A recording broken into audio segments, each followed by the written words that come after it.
I spent a huge amount of money to buy a corpse, pretending it was my own father, and sent it to a private hospital for emergency treatment. I begged the doctors to save my father no matter what. I said I was willing to pay any amount of money. Unexpectedly, the doctors didn't even ask about the situation. They pushed the body straight into the operating room. Only after touching the body did they realize it wasn't breathing. But still, the doctors insisted on performing surgery on a dead man. This was the perfect opportunity for them to make a fortune. So a group of doctors began pretending to work busily. The attending doctor handed me a slip of paper and told me my father's condition was critical and that I had to urgently go buy some medicine, and it had to be from the pharmacy next to the hospital. So, following the instructions on the slip, I bought medicine worth over 100,000 yuan and handed it directly to the nurse. But the nurse turned around and returned the medicine to the pharmacy. The nurse even scolded the pharmacist for not raising the prices further. I had just spent a fortune on the medicine. Then the doctor came out again and told me I needed to pay another 500,000 yuan in surgery fees. Because my father's case was very complicated,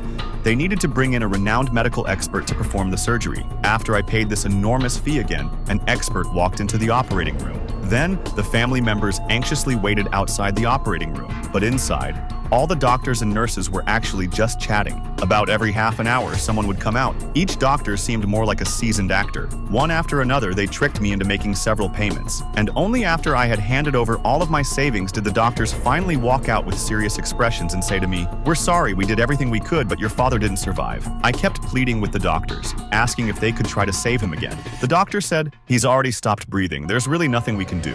At that moment, I calmly said to them, "Aren't you the ones who specialize in treating the dead?" Then I pulled out the death certificate of the corpse and finally told the doctors, that corpse wasn't my father at all. It was just a body I bought from the crematorium. The dead person had already been dead for several days. So what exactly were you all doing in there for more than 8 hours?